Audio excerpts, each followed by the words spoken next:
to this month's installment of our conversations on Europe. This year, as you know, we're focused on the questions of sustainability and response to climate change. My name is Randall Halle. I'm the director of the European Studies Jean Monnet Center of European Union Center of Excellence here at the University of Pittsburgh.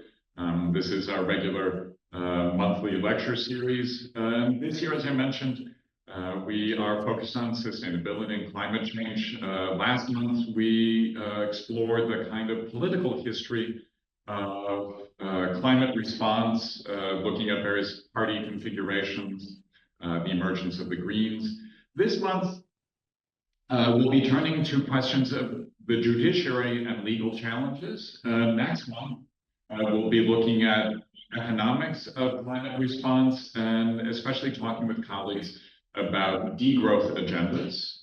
We'll be taking a break and then in January we'll be convening again to explore, first of all, our European Union Film Festival and the cultural work in responding to climate change. That's a little bit of what the agenda is, and I do want to thank the European Union for providing funding to sponsor this. I also want to thank here in the room with me, Ingrid and Jordan, who will be overseeing the tech and making sure things work seamlessly. When we were conceiving of this series, one of the things that I wanted to consider is the fact that we're often addressing at this point in time kind of Klima malaise, a sense of futility and almost hopelessness that's growing. And so I was looking for stories of hope.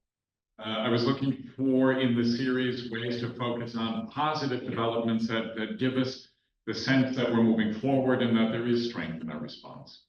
And even as I was thinking about that, the first of our speakers came to my attention, and that was in the context of a case that was brought to the European Court of Human Rights on behalf of a Swiss movement, the Klima Seniorinnen, which sometimes in English is translated as climate grannies, which when we speak with Elisabeth, you will see that the diminutive granny is nothing to be used to describe Elisabeth's family.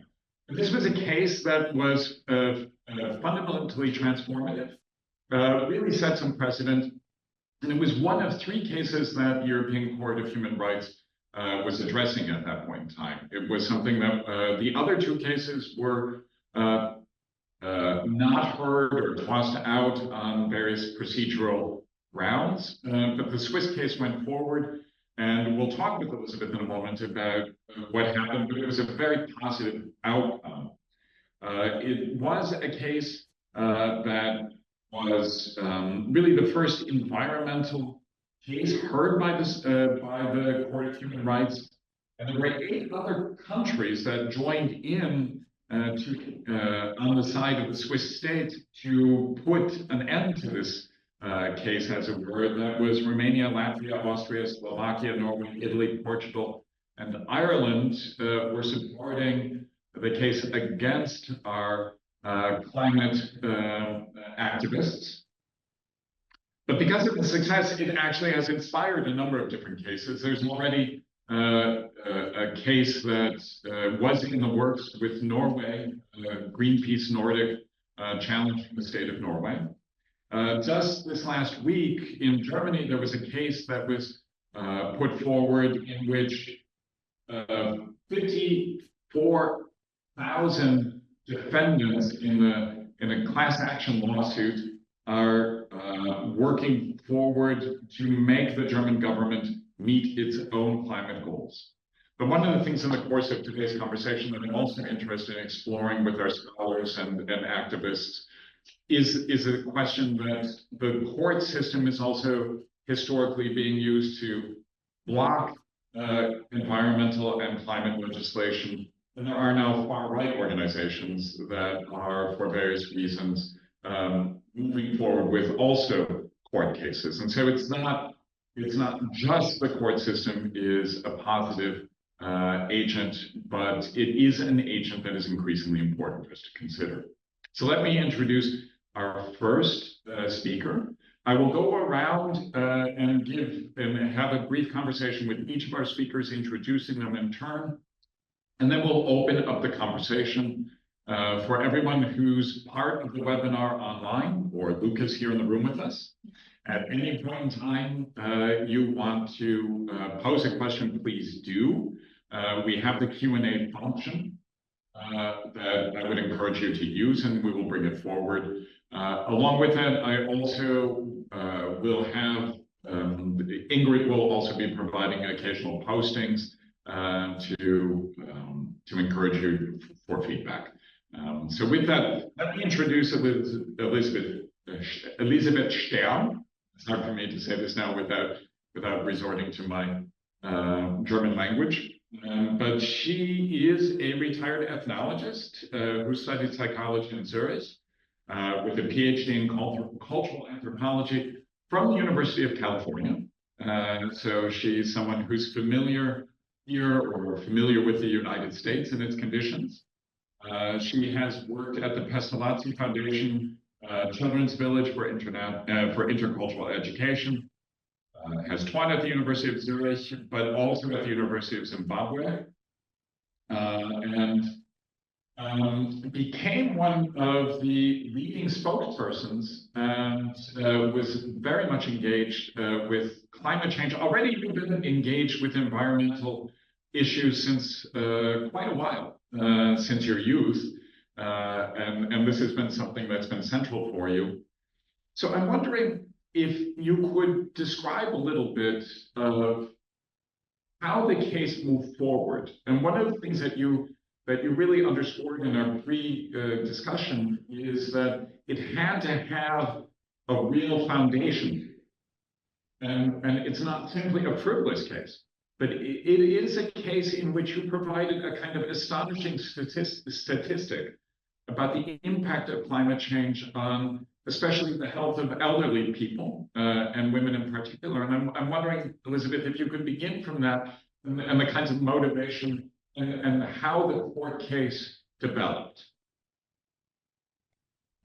Yes. Good evening, everybody. I'm real happy to participate in this discussion. I hope you can hear me well. I think when we all are unmuted, somehow the sound, sometimes it's a bit hard for me to understand you, Randall, but I do my best. So you heard my name. I'm a Klima Seniorin, one of those now 3,500 women, which is a lot in this small country, who brought the case to the European Court for Human Rights in Strasbourg. Now, you can only go to Strasbourg if you have exhausted the national possibilities that you have. So the 3 courts in Switzerland, they all dismissed us. That's why we ended up in Strasbourg at the European Court for Human Rights. Now, referring to what you said, Randall, about sort of like the basis of our complaint, or why we could complain, you have to be personally affected about something that you complain about. Now, in our case, it was about the increasing heat waves, the days when it's just really so hot that you can hardly take it. And those days have increased. And during those days, older women die prematurely more than any other population segment.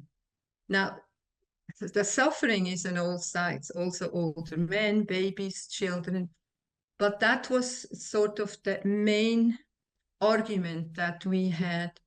For instance, in the summer of 2003, there were 70,000 people who died prematurely during heat waves due to climate change. And 2/3 of those, pardon me? And this number is just Switzerland, or is this number? No, this is Europe. Okay. This is Europe. 70,000 all over Europe, and 2/3 were women. This is the study that was done about the hot summer of 2003. Now, we had a very hot summer in 2015, in 18, in 20, in 22. So they are increasing. Back then, when we were filing, this research was not that well known. And that was then, by the way, also the reason why we were dismissed in the Swiss court. But maybe I can stop here, otherwise I can go on forever. Well, I appreciate that. You've already given us interesting questions to return to and enough for us to consider in the rest of our conversation. So let me introduce our second participant today, and that is Gaëlle Cognet, Gaëlle, if I anglicize it.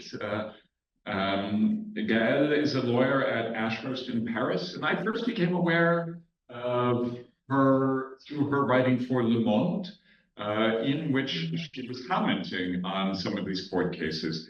She, at Ashurst, heads the environmental and energy law practice there. For the past 15 years, she's been working to support legal changes needed to combat to climate change. Gaëlle, your career has also been both within arbitration, mediation, and as a lawyer. And so you've had different experiences within the legal system in its various possibilities, let's say. And I find it interesting that you step out to mediation and back actually in fact to litigation, if I'm using the right terminology. But I'm wondering if you could help us. So Elisabeth has given us some background, and I'm wondering if you could perhaps address from your perspective what the impact of this case is, and what we might be looking towards with the response of the European Court of Human Rights, and the way that the judiciary in general is being used, in your opinion. Does that make sense? Yes, thank you. It's just that the sound was a little bit weird, but I guess I understood you well. Yes, how this decision had a lot of publicity in France, as it had in all Europe, with some criticism on the very broad interpretation that the court gave of the convention that she has to interpret.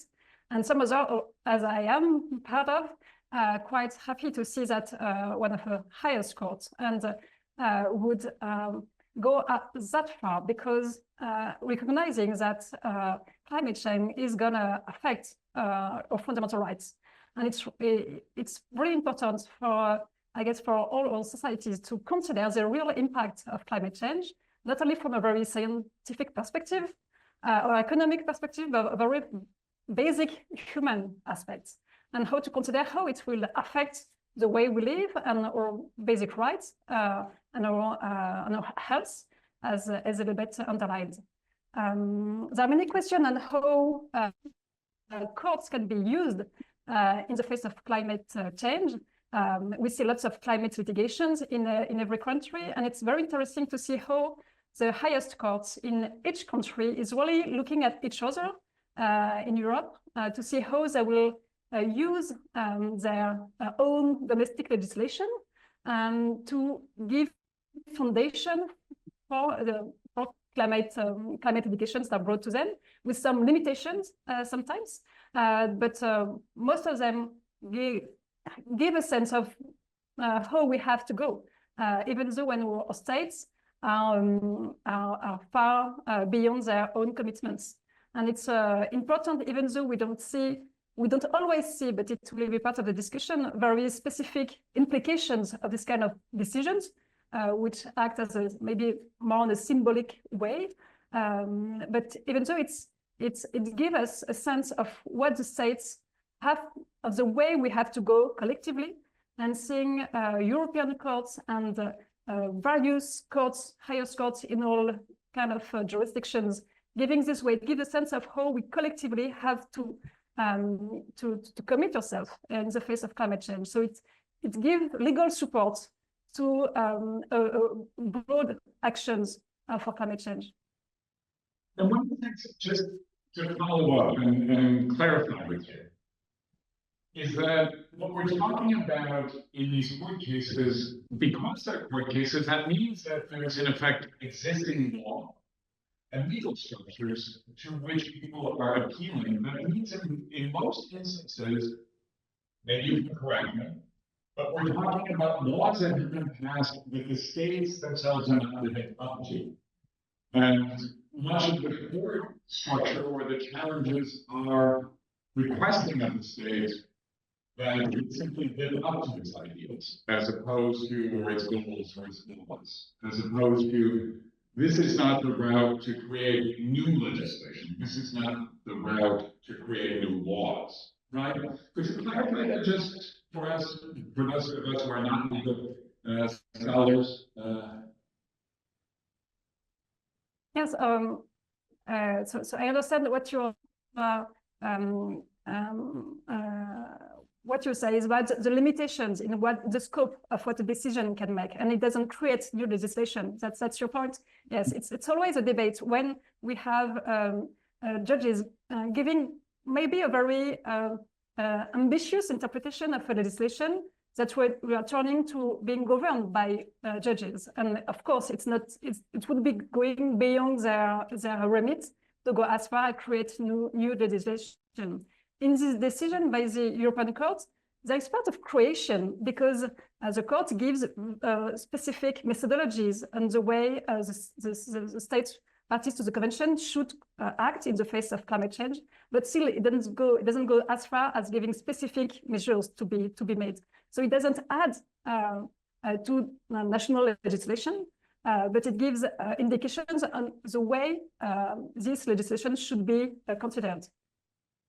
Thank you.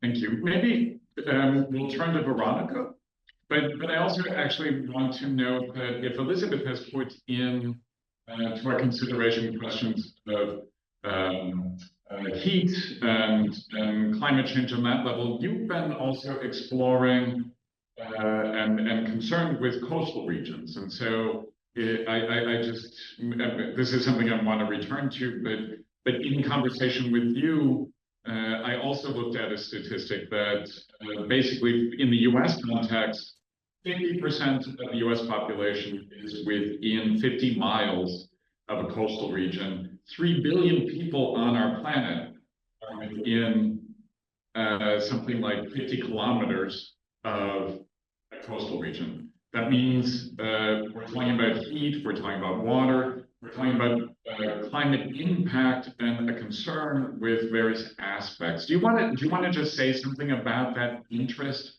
that focus that you have at this moment before we switch to Veronica? I'm not quite sure whether I understood the question on the Elisabeth, I cultural mentioned Gaëlle to talk about her concern with the coast. Good. Yeah, sorry. No, thank you. No, but it's very similar to what Elisabeth did. In fact, it's trying to focus on the most vulnerable people or vulnerable territories, and to being aware that climate change will affect us in different ways. We will all be affected, but some specific territories and some specific population will need further help. And it's really something it's maybe randomly I came up to consider coastal territories maybe 15 years ago already, but we are facing these changes and who will need support and help and new legislation, in fact, to help them adapt to this, to the rise of the sea level and coastal erosion as well. Mm-hmm. But I will be able to develop later if you wish. No, that makes, I appreciate that sort of condensed version of what we might talk about more. But let's continue with the question of the courts and turn to our final participant in the discussion, Veronica Federico, who is our colleague in comparative law in the Department of Legal Studies at the University of Florence. And as with Gaëlle and Elisabeth, Veronica is also no stranger to the United States. She has been a lecturer at Boston College and has participated in study abroad relations here in the United States quite a bit. She received her PhD from the École des Hautes Études in Paris, and has also, one of the things that we share is also an interest in European Union and African relations and the kind of developmental dynamic, which is something that we might also bring into our exploration here. And the legality and the way that some of our expectations of climate response are being placed on people who are not, if you will, agents or polluters in the climate question. But Veronica is also a comparative legal scholar and has been attentive to these questions of climate and climate litigation. I'm wondering if you could add in to where we've gone in the conversation so far, from Gaëlle's observation about the relationships that are developing and the relationship between, say, the judiciary and the legislative. Could you give us a sense of maybe how things are developing across the European Union and beyond? Sure. Thank you for such a nice introduction, and I'm really delighted to be with you. I apologize, I got disconnected few seconds prior. I hope it won't happen again, but as I told you, it's really raining very hard, which is something that, again, is the product of extreme weather conditions that we are not so used. And so we are in this broader, let's say, environment of definitely climate change. So I think that building on what has been said by Elisabeth and Gaëlle, it could be interesting to develop a bit in a, I apologize, a bit of a scholarly way, you know, to go back to the function of the judiciary and the process of taking decisions. So if we look at the data and we look at the 7-center database, that is the database that at the Columbia Law School records all cases on climate litigation, we definitely see that there is a very, very sharp increase in climate litigation in the past 25 years, which means as an empirical data, so as a matter of fact, that the judiciary has become an actor in somehow decision-making in this field. What then we need to ask is whether the judiciary is exactly doing politics by other means, and if it is exceeding its, let's say, constitutional tasks in doing so. And I think this is crucial because understanding this would provide us some insight on which are the consequences of this judicial activism in this field.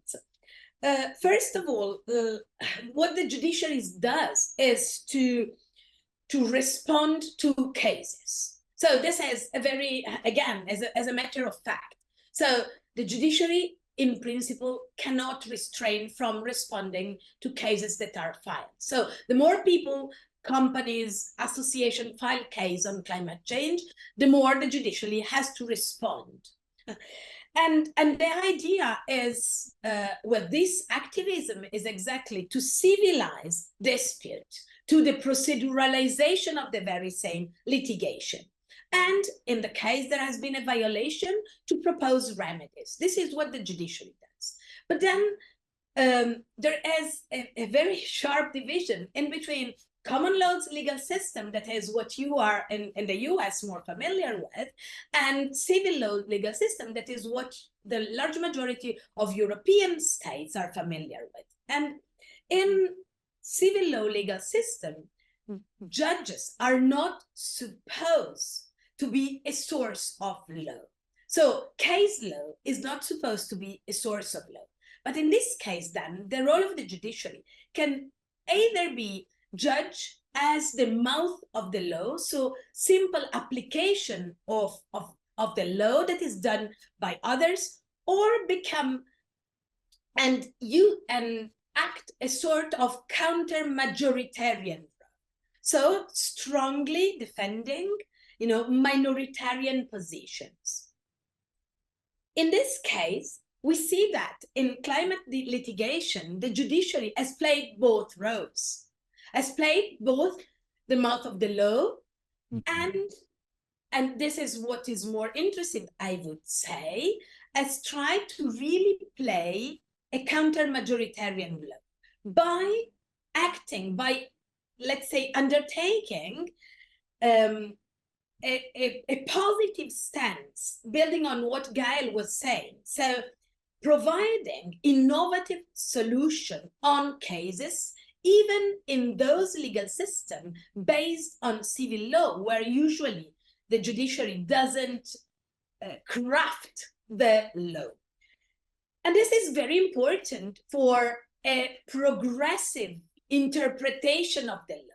The courts then build in, making existing law more coherent, more applicable, and finding good remedies in intra-court dialogues. It's not the same, the courts that are at the same, let's say, level, so apex court interacting and dialoguing, but it's really a multi-dimensional and multi-level debate that we are witnesses. And this is positive for all that do not buy the arguments of climate change and environmental degradation denial, because in a way it strengthens the position of those actors that fight to mitigate climate change. But at the same time, as a law scholar, I am a bit worried and excessive judicial activism. First of all, because especially in civil law system, the judgments, the decisions are enforced intra partes among those that have, acted positively, and they are not erga omnes, so they are not for the whole legal system unless it is an apex court who's that judges. The second point, so in a way, judicial activism promotes positive and innovative interpretation, but it creates unevenness within legal system.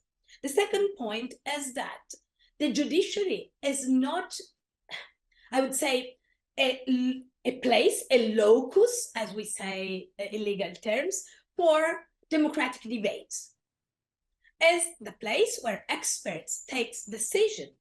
And the more it is the judiciary to, let's say, take decision, the less it is the public debate, and the proper place where this debate should take place, that is parliaments or other place of debates that are somehow diminished in their role. And this, for me, is worrying. And thirdly, and we will go back probably on this more extensively in the second round, if you, Randall, think is appropriate, is the issues of accessing courts. Courts are not necessarily the most easy institution to be accessed. And that's why as well, we see a lot of NGOs filing cases in this domain, because ordinary people may struggle. There is a very strong divide among social class for those that have the resources. And it is not simply the economic resources, but the large majorities in terms of the intellectual resources to build up a case and to be. Veronica is frozen, as she said that they're being impacted by heavy weather right now. So we have an example of this.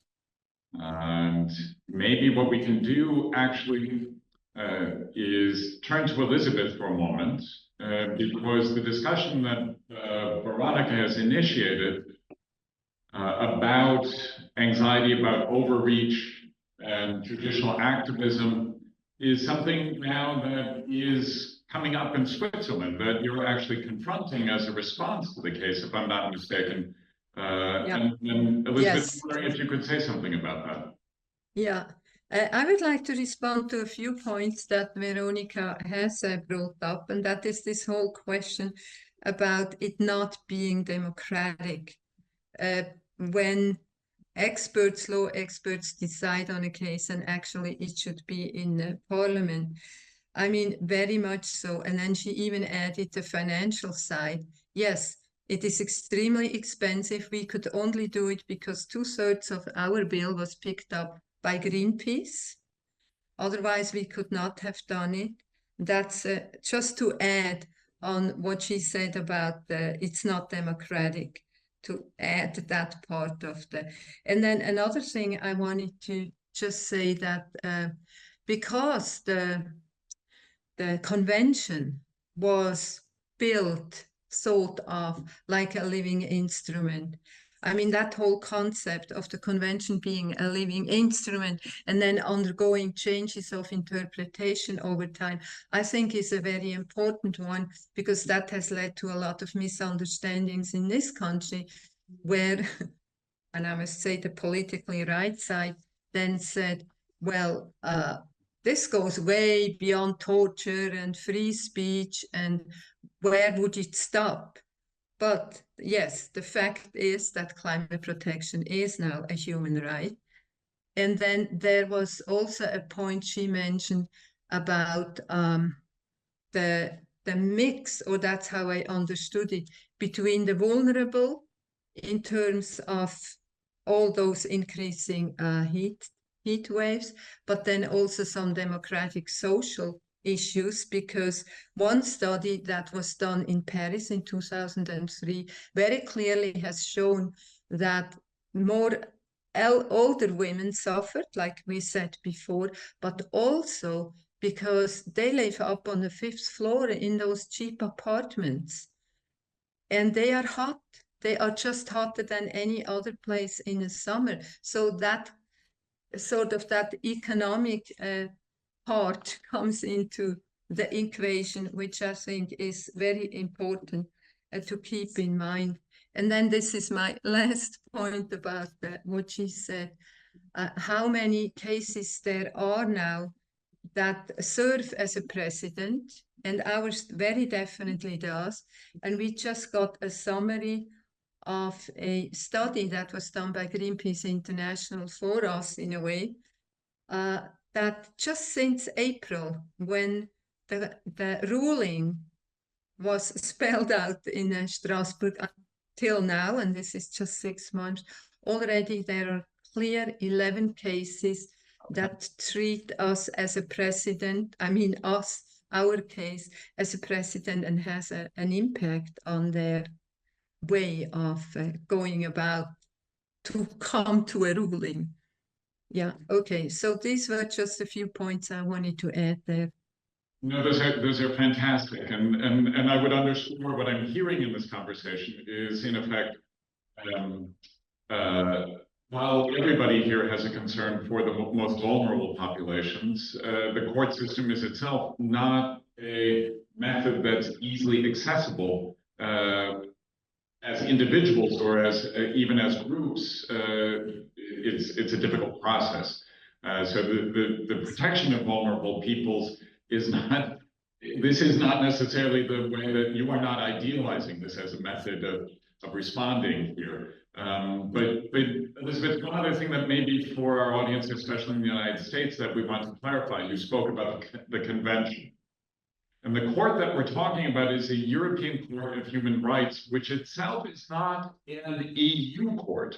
It's not a European Union court, but it's a court that emerged out of the Council of Europe and the convention, the European Convention on Human Rights. And did you want to say 2 more words about that? I think that's an important. Yeah, I think that is really very important, because too many people confuse Brussels with the European Union and the Council of Europe, of which Switzerland is a member. We are not a member of the Union, and our court, so to speak, is in Strasbourg, and that's the European Court of Human Rights.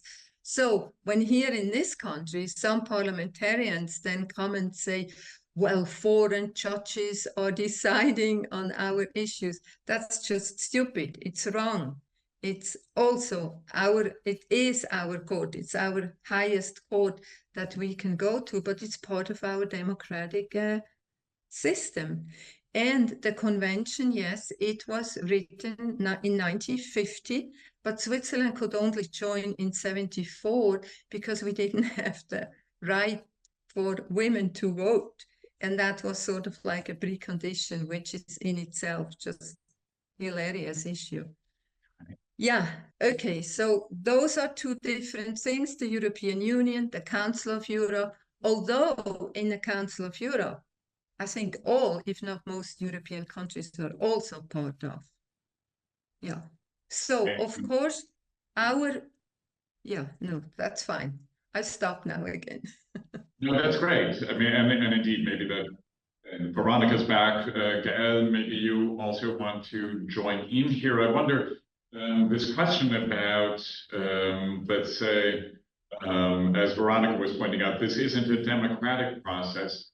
But Gaëlle, for you as a litigator then, what would your response be here, and why should we be turning to our court system if you were advising people in formulating cases? Yeah. Okay. So why? Actually, Elisabeth, that was for Gaëlle. Pardon me? Oh, okay. Oh, wonderful, wonderful. Although, yeah. Yeah. Well, okay. If I, in fact, it's always an issue. You know, at the moment, lots of NGOs turn to lawyers to have ideas, creative ideas, and what new litigations could be introduced, and we try to see what weaknesses we can see in legislation to introduce new this kind of litigation, and it's always an issue. Is it really the best way to make things move, to go into litigation? Well, I guess we are just trying by all means that we can use, and who will against who the litigation will be. If it will be against the state, again, a private institution, you know, what will be the effect? Will we target the I don't know, the very bad companies, which are kind of the climate enemies? But maybe it's very I don't know. I would say in French is image enemy. So maybe well, it's kind of a strategy to go that way, but maybe to target maybe smallest companies who are trying to do things well, but why we would litigate against them? But maybe to push to still go further. In fact, like if we were a coach and having I know, trying to push the things even further, faster, because climate change is coming. So we're trying to, if we see some legal foundation, legal basis, serious legal basis to go that way. And sometimes there's litigation just to give a signal. Now we see, because the investors are much more climate conscious sometimes, or maybe they have, you know, because there is this move for sustainable investments. So they want to make sure that if they claim that they do sustainable finance, they indeed finance climate-friendly companies. And they're very afraid of any kind of maybe litigations or bad news in the newspaper that would oppose their statement, that would go, you know, that would be qualified as greenwashing, for example. So there might be some kind of litigation just to, maybe if we know that we won't win because it's too difficult, but just to raise issues, to demonstrate that the statement behind being sustainable is not that genuine, is maybe fake, or so. So just to use litigation just to make a change in the market. So we don't, in this kind of litigation, the target is not really the legal system or the state, but it's the market itself, just to make sure that as consumers, we use this litigation tool to bring pressure on investors. Interesting, because in the United States, there's a lot of legislation moving forward to prevent these kinds of considerations being part of investment strategies. So there's action against socially conscious or environmentally conscious investment strategies. And you're pointing out that for looking to the future, it's actually responsible if stock holders are also having the consideration of climate impact, because that might be to the detriment of the business.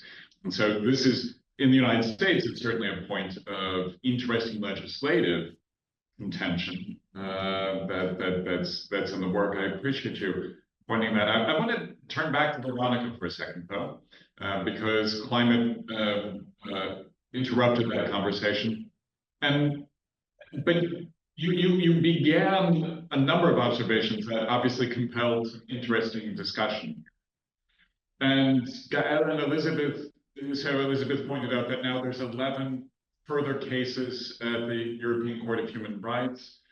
But what we also heard from Gaëlle is that it's not simply, and you used the phrase apex court, right? So the influence of the Court of Human Rights case is not the only impact, if I'm understanding that we can be looking at, but rather these kinds of, say, a local court in Switzerland is looking across to what's happening in Belgium, which is looking across.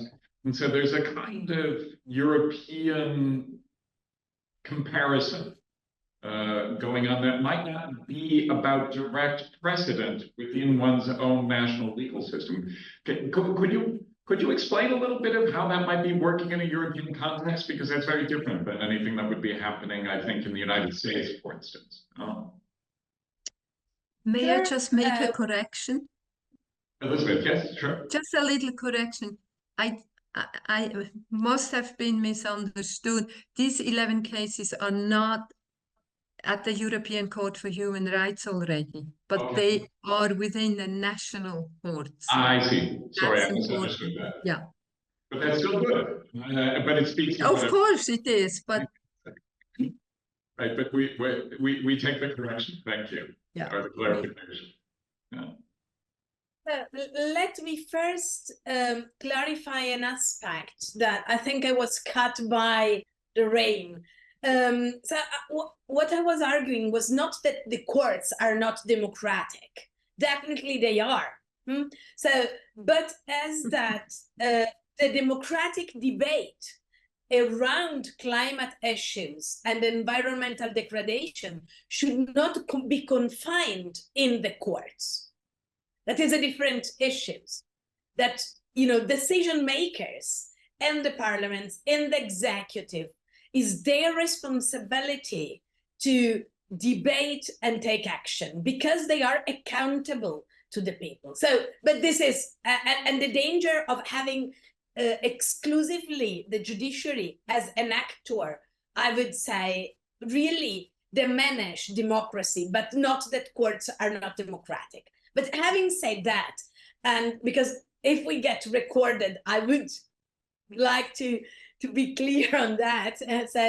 But going back then, Randall, to your question. So what happens at the level, not at the EU level, but at the level of European states? So we're not talking about EU or Council of Europe. As that since quite a few years, there is what we scholars name dialogue among courts, which doesn't mean necessarily that courts directly speak to each other, but courts are more and more equipped by,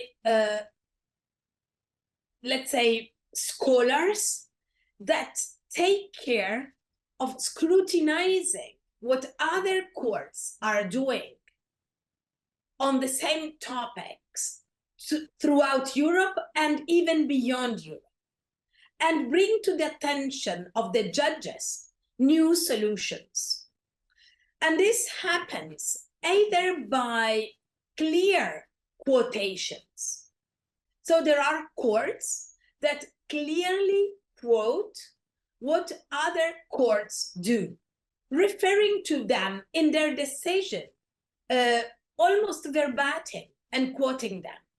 But there are as well a lot of circulation of ideas from one jurisdiction to another one, taking the most interesting aspect of the ratio decidendi, which is the part in which the courts reason around a case and then find a solution for a specific case.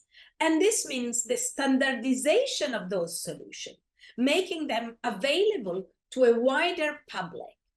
And I would say, if I may say another thing, that this is the core, I would say, the core issue and the core purpose of the so-called strategic litigation. What Elisabeth and her colleague did is a typical example of what scholars name strategic litigation, building up a case robustly on evidence. So in order to be robust, to face a trial with numbers, with a coherent legal argument, but at the same time using that case in order to do something more than simply finding a solution for a question. That is, on the one hand, bringing to a general attention an issue, and on the other hand, adding another piece of a puzzle in the building of a strong, let's say, legal framework in order to find viable solution to cases. It has happened so in other subjects. For example, in civil rights and liberties, there has been a lot of strategic litigation for the advancement of equality for any kind of person. It happened in many other cases. In migration, that is a field that I study. In migration, there is a lot of strategic litigation, and we are seeing more and more, and I can be back on that if this is of interest in my in the next round. We see a lot of strategic litigation throughout the world, not simply in Europe, but from the far north to the far south of the planet, of activism that engage individuals and civil society organizations on cases that can help building the overall puzzle of a planetarian legal framework to prevent, the climate disaster. I don't know if I've been clear enough, but I hope so. And that's very clear, and it's interesting. Again, a lot to think about here. Let's just say that with the Swiss case, there was a French case and a Portuguese case that were, at the outset, it would have appeared also to be similar and robust. So there was a lot of energy put into them, but they were tossed out from the Court of Human Rights for various reasons. In one case, I think it was the French case, that the person who brought the case was no longer living in France, therefore it didn't have standing. And I believe that in the Portuguese case, they hadn't done the work that Elisabeth described was done in Switzerland, of going through all of the national possibilities. And I want to return to Elisabeth, but I want to at least put a flag on, Veronica, what you just pointed to is a kind of global planetary response, and eventually maybe ask Gaëlle, because it's interesting. We have a kind of scale of wanting to have global response, while at the same time Gaëlle is saying, but maybe the local polluting group over here is itself setting a precedent that could be very important for us. And so very, very much the local and the specific is also part of what we're looking at. But Elisabeth, to come back to you for a second, and you're welcome to comment on any of this. I think it's a rich discussion, but the nature of the robustness. So it's not just that the statistic of 70,000 people in 2003, but you were not a person who in your history were turning to the courts, if I'm mistaken. And so could you say something about the prompting to actually move to the judiciary and why that was important? And I want to actually underscore what you also said, because it's becoming more evident that the Court of Human Rights, the convention, is a living convention, you said. And so you're moving that along. So I'll stop for a second and let you respond to some of this. Yeah, no, I'm very sorry. I'm moving because I have some visitors and they are so hungry. They just wait until I finally finish the pumpkin soup. Sorry for that. Okay, so your question is why the association of the Klima Seniorinnen was actually founded with that purpose. Yeah. We go to court. And as we said, we had to go through all the national courts first, and then it was clear now it's Strasbourg, the European Court for Human Rights. So the association was set up because the way the government was moving, the kind of climate policy we had was in no way in line with, first of all, the Paris Agreement, which Switzerland had signed. We were not on track for 1.5 degrees Celsius global warming. We were already beyond that. So that was the main reason. And then it was very clear we had to just build up a case so that we could take this issue through the courts. And why do we do that? Of course, now to build pressure on politicians, on our parliament. You have heard there was a terrible backlash. Maybe we talk about that. And then also, I mean, this is a democratic country. You have the right to sort of even take your own government to court. And that was the premise. That's from where we started. From the beginning, it was clear we would be an association that will eventually file a case.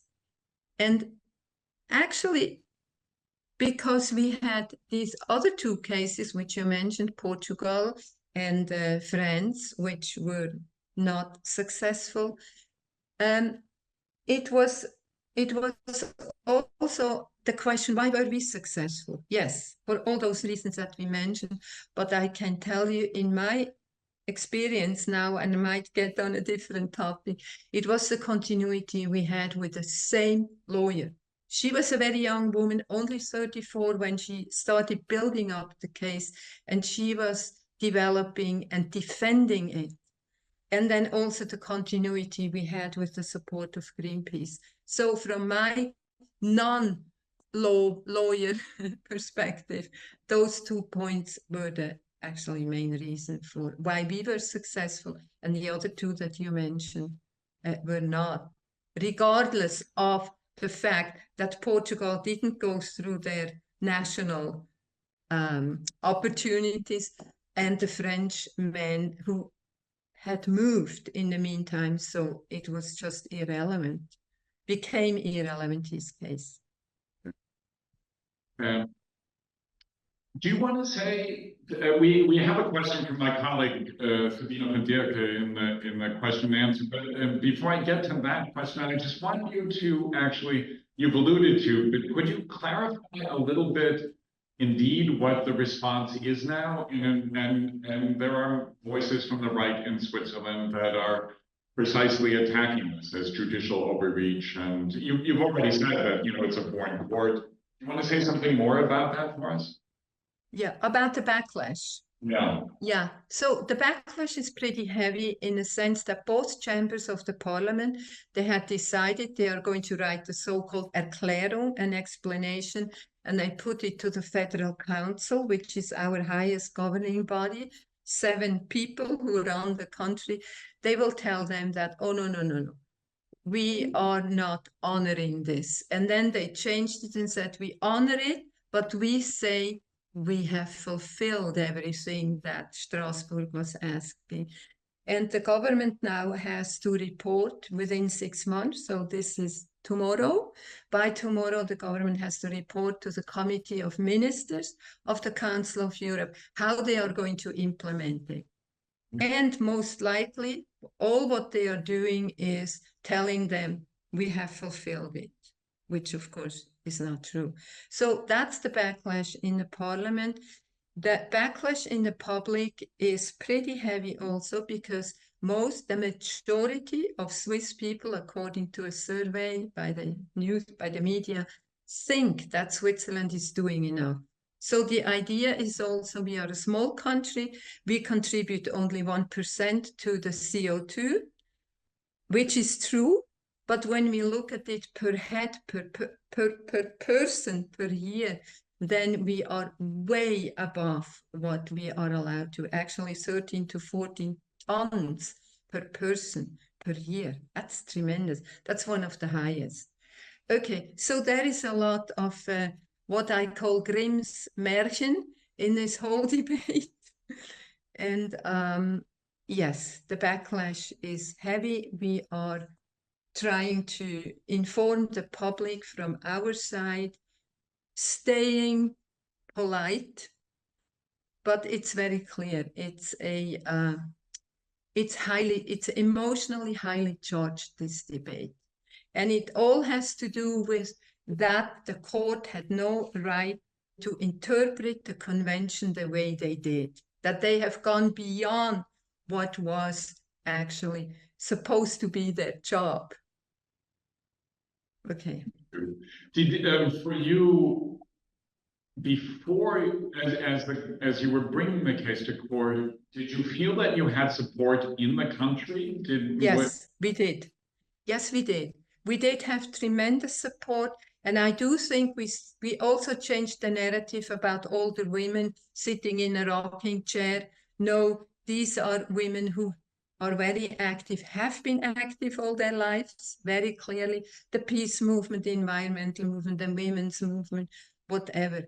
So we have changed something there. But at the same time, with the backlash, all those arguments from all those decades when we were fighting for the women's vote, they also resurrected themselves. Terrible stuff. I give you just one example, sorry, because they're really bad ones, but they were saying, oh, it's too bad the pandemic didn't do its work. Otherwise, we wouldn't have to bother with these old folks. Huh? So, but that is even some of the polite ones, which of course we are not reacting, we don't write back, we just sort of go our activist way. But yeah, as an activist, you also have to live with such things. Yeah.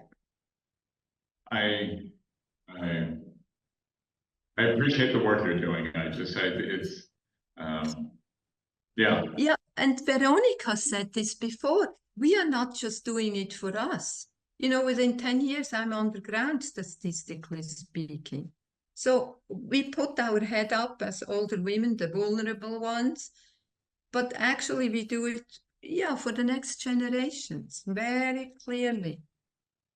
And as I said in my introduction, this phrase "climate grannies" really undermines the amazing work and the image and the people there. So we need to change the English language so we can at least acknowledge the people who are agents here and how important they are.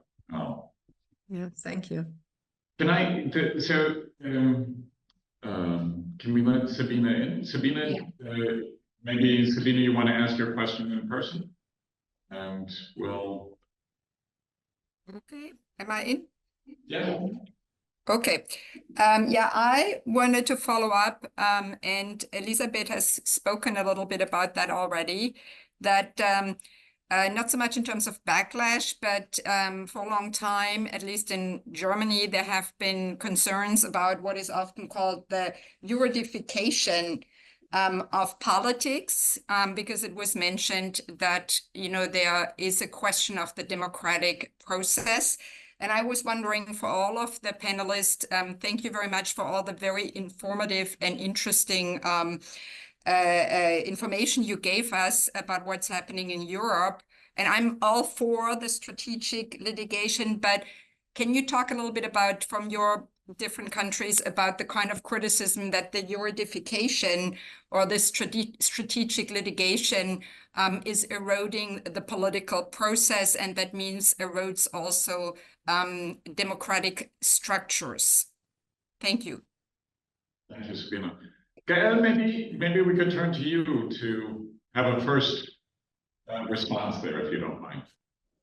Yeah, well, I will acknowledge that my personal vision won't be as documented as what Veronica could say. In France, it's a discussion we have, but especially when it's the Constitutional Court which decides. I don't really remember of this debate being brought against environmental decision or climate decision. There have been one major climate decision which recognized the failure of the French government to well, like the Switzerland, to keep up with its commitments of greenhouse gas reductions. But the judge, the Conseil d'État, gave a delay for the French government to take all necessary actions to remedy and not to remedy, but to attain the goals that the government itself decided to reach. So it didn't give as many details as the European Court did in the case we are studying here. So it might have been considered as maybe a weakness of this French decision, because it was still up to the state to go on, but it demonstrates the limits given to what a judge can decide in a specific case that is brought to it. Thank you. Veronica, do you want to? Yes, I think the point is very interesting. And it's very interesting because the issue is rather not the judiciary. The judiciary cannot restrain if the case is filed.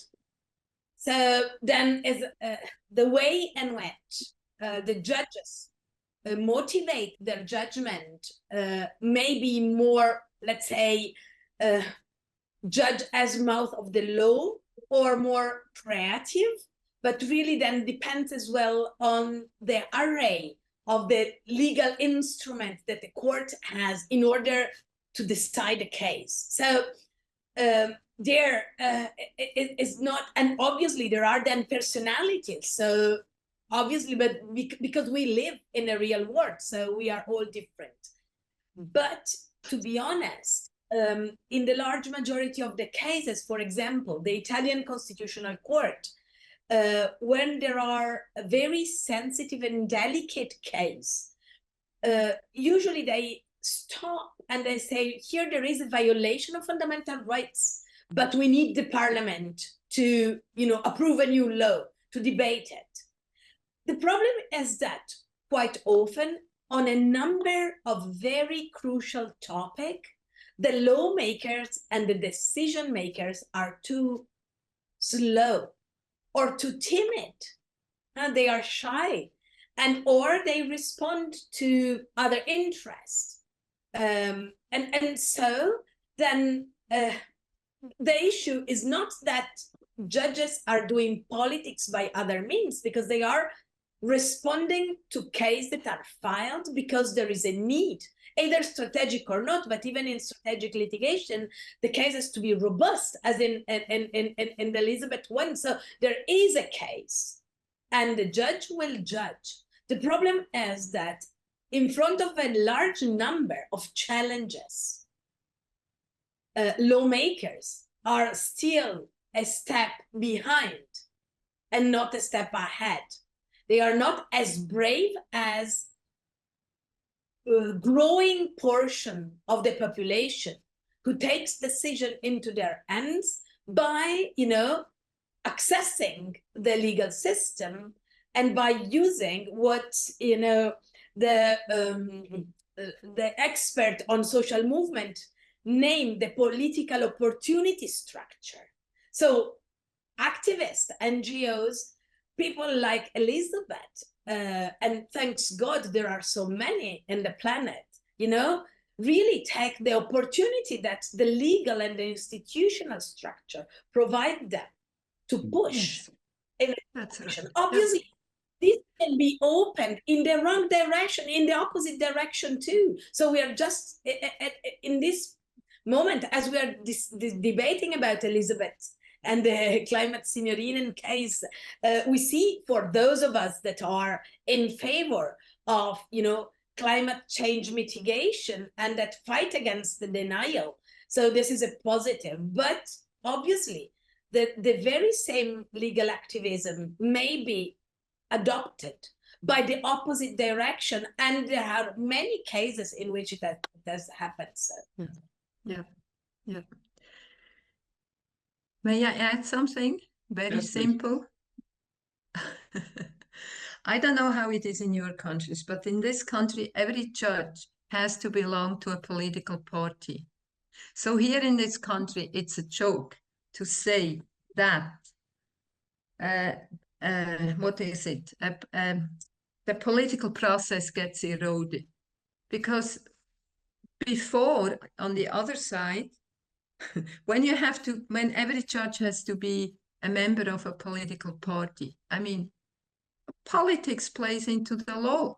So for me, it's just the other way around. I don't know how it is in your countries. And very clearly, in my view, exactly what you said, Veronica, it strengthens the democratic process. It doesn't weaken it, it strengthens it. That's it.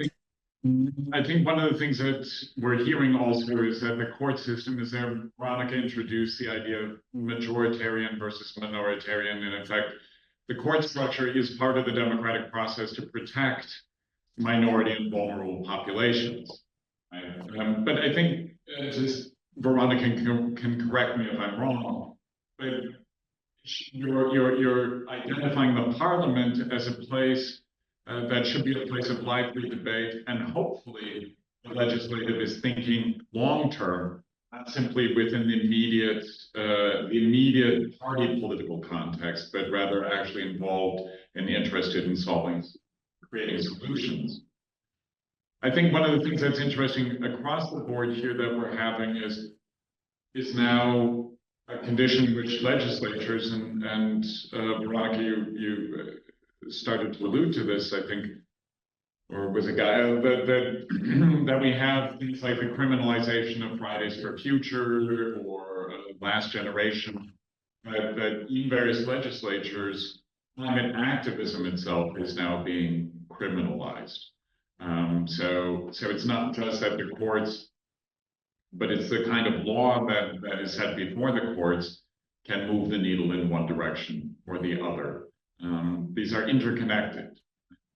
Again, let me remind everybody who's listening in as part of the webinar, and Lucas in the room, that you are welcome to pose questions and be engaged. Lucas will never come back to the room. Do you have a question? Yeah, there's something I wanted to ask. I want to direct this question towards Gaëlle and Veronica as legal scholars.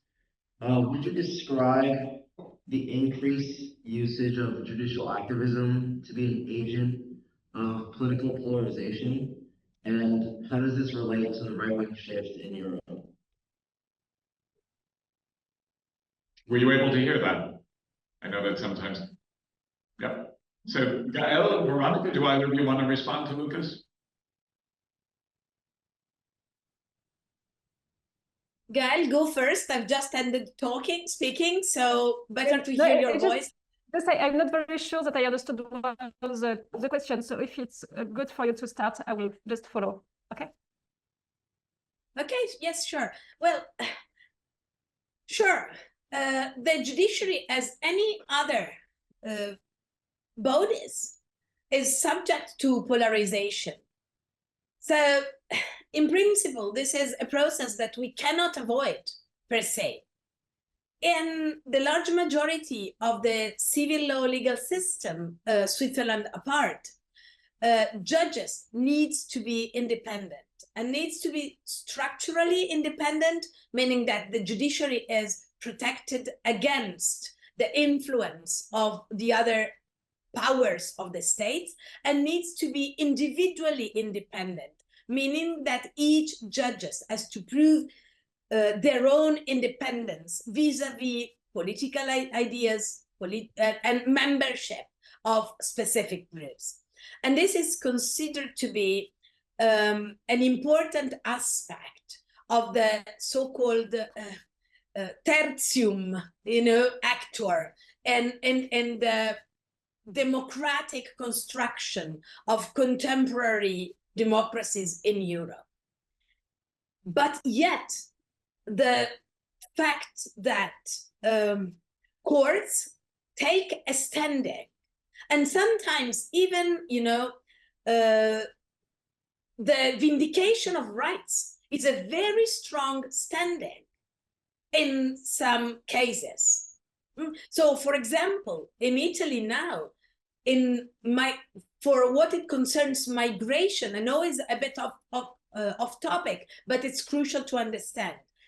Vindicate destitute migrants' rights is definitely considered as a political act, whereas is a vindication of a human dignity and human rights. So we have to be quite clear as well in what we intend as, polarization and a political engagement of the judiciary there.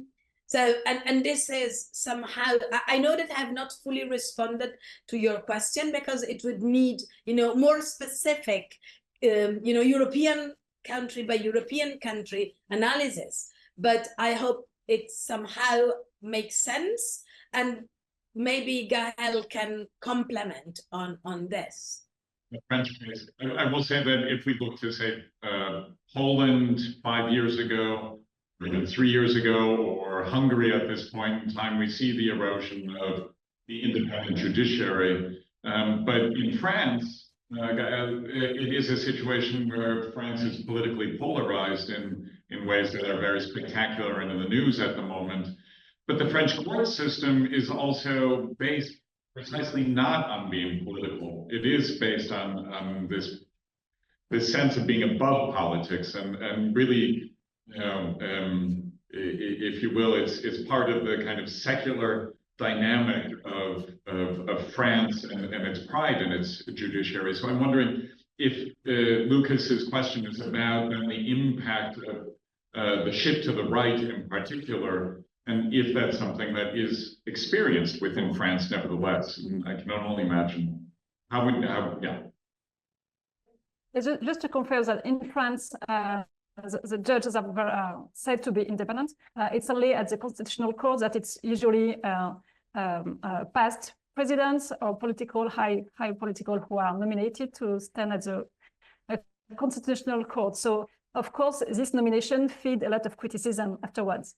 But for the highest administrative courts and civil courts, they are independent, and we don't really know their name, or it's not as personal as it can be.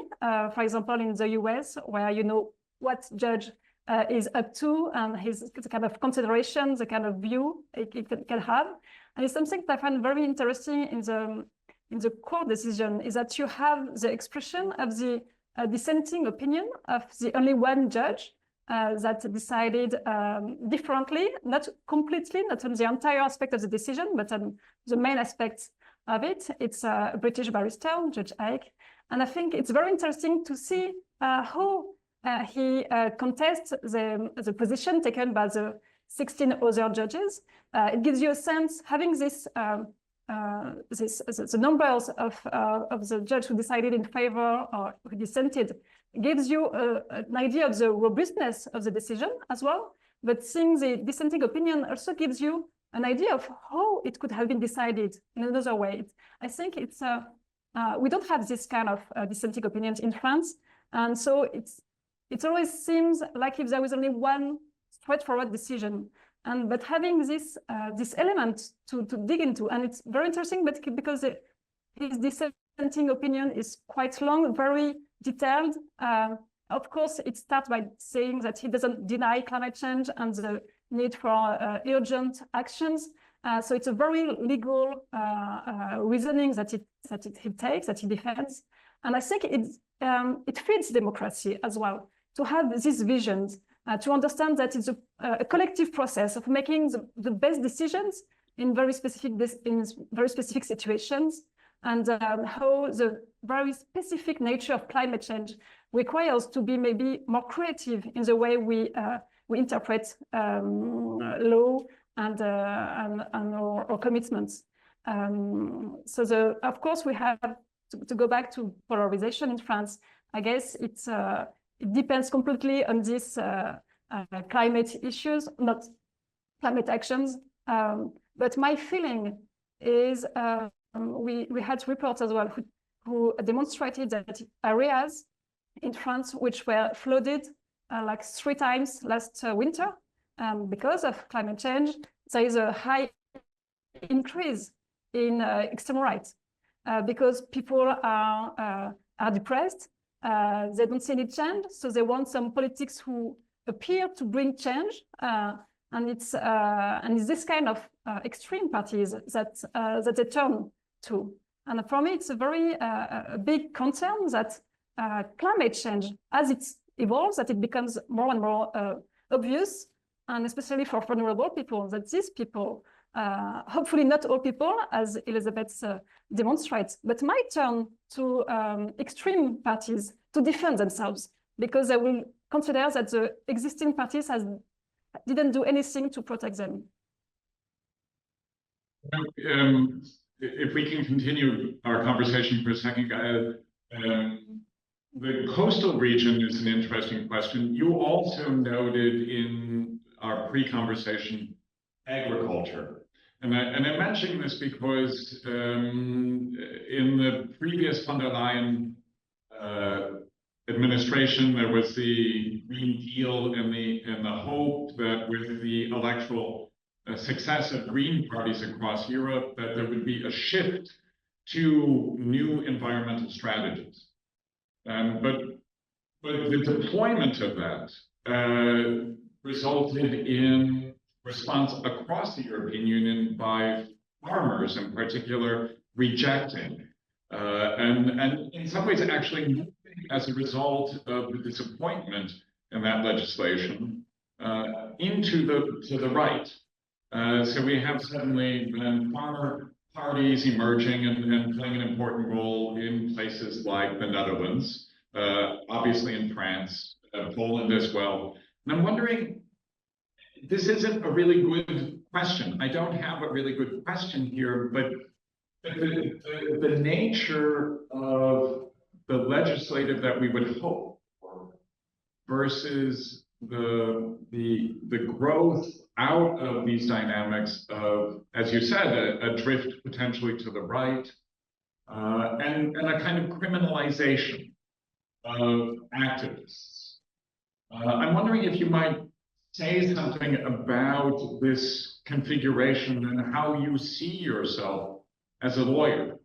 Because up to this point, we were thinking of you as maybe someone who would take a case to protect this marshland that's endangered by either development or pollution. But it might be the case that you're looking to a political transformation in France and Europe in which you might be defending as opposed to prosecuting in the future. Do you have any thoughts on that? Yes, to go back to, I think this polarization is really much more brought by politicians than by the people themselves. There is a kind of instrumentalization of the situation. For instance, the situation of farming in France is very difficult, and the culture was very bad with this year, and the situation is for most of them small farmers, not the big ones who succeed. But And so there is some kind of polarization on the environmental constraints that are seen as unacceptable in the face of the economic situation. But in fact, the problem is the economic situation. It's not this environmental protection, which is also to protect themselves because they are using a very unhealthy pesticides and so on. So when you talk with farmers, they are much more concerned about the environment. They are the first to observe climate change. They see it much more than ourselves who live in cities. They see how for the last decades they have the struggle. The economic situation is getting bad and bad. So they're asking for change. And the difficulty is really where we can find change and how environmental considerations are taken into account. And what we see in France in this issue of polarizations, and it's because some actions are not taken not to the court, but on the ground. And, have massive mobilizations against what we called mega basin, areas to keep waters for farming.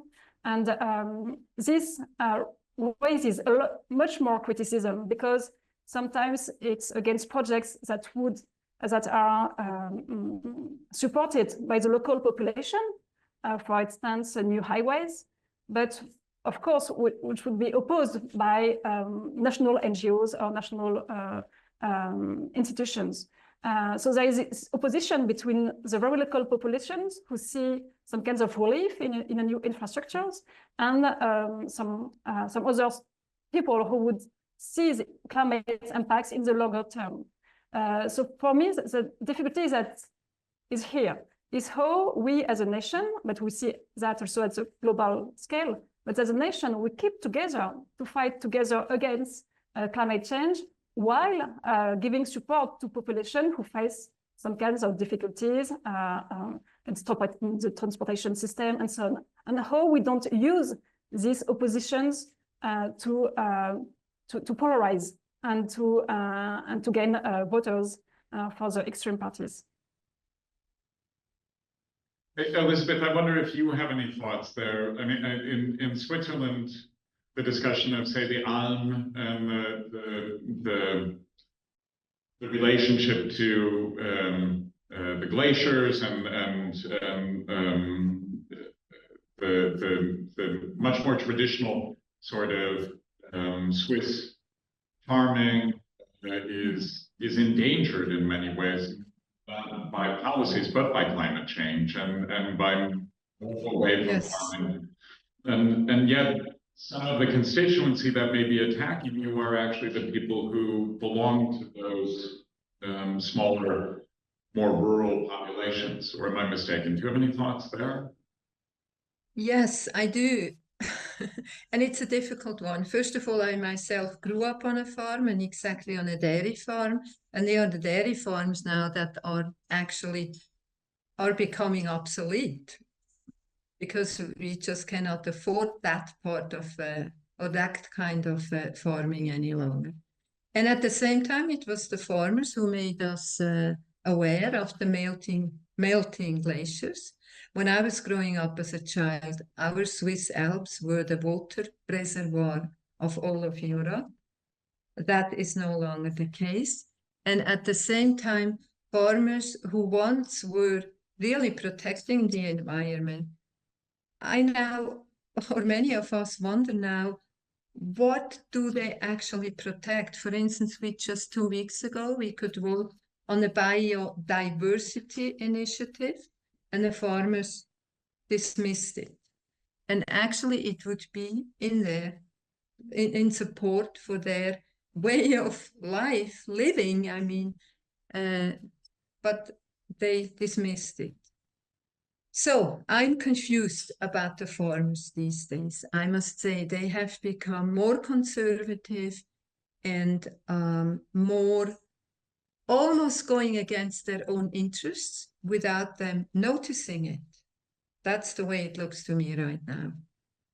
It often feels that way. I believe that I appreciate Gaëlle's observation that there's polarization in the political class, but there's a sense of commonality, perhaps on the ground. And I'm not sure I would say something similar about the United States, that there's a concern that's shared, exactly the solutions.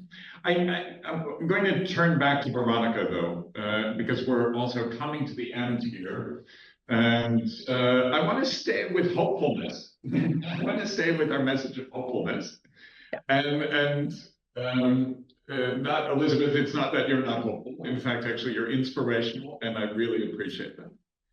But Veronica, I'm wondering if you have a sense on the horizon of what we should be looking for, because in my conversation, my questions are drifting us away from judicial questions. And I'm wondering if you might be able to say to us, this is where you should be looking for those signs of hope. This is the kind of movement that I see in a comparative way, or maybe in a way that crosses over into the Mediterranean. We didn't even talk about development in Africa. But Veronica, could you maybe give us some thoughts? I'd like to, and I really like to finish. I've learned that any conversation should be finished with a positive and a push towards a positive action, because it helps. And the first, let's say, positive aspect in the case that we are discussing this evening, that for me is evening, is the fact that strategic litigation shows that, David versus Goliath battles can be won. And this can be done by ordinary people, by elderly people that usually are not even thought about as agent of radical change and of positive radical change. So when we think about, environmental fighters, we think about Greenpeace youth, we think about Friday for Future, and the inspiration that Elisabeth and her friends and her, I would say, companions gave us is indeed this very strong intergenerational commitment, and the fact that if they did so, why others cannot do so. And again, we go back to the issues of resources, and we learn very well that they had intellectual, economic, and political resources, but yet they are inspirational because they have helped us reshaping the narrative around the battles for a better environment. And this is crucial. This is really shaping the narrative is of fundamental importance, and it transcends the simple, legal aspect. And it really becomes a societal one. And so I take the opportunity to thank Elisabeth and her colleagues for what they did, because they helped us breach a lot of barriers there. And the second, a sense of hope comes exactly from the global south. Somehow, I think Gaëlle mentioned the fact that there are high-profile cases and there are low-profile cases in environmental litigation. And from a comparative perspective, I would say that we need many more low-profile cases spread around in the planet.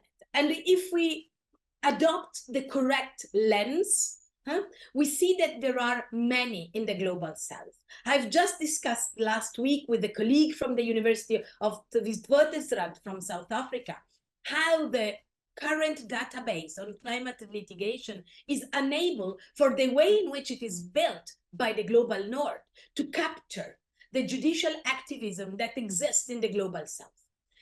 And it is so because we use in the global north the wrong keywords to capture those low-scale actions.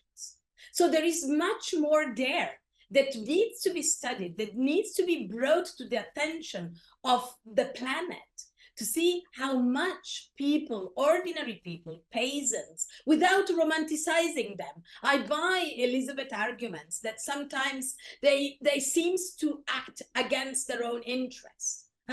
But yet, if we adopt the correct lens, which means if we really, go and do the comparatist work correctly, we really see that there are so many people acting for the good and taking and using all the instruments they have in this low profile, small cases, low profile, small action that are really, I would say, to be a bit of emphatic, the hope of the planet.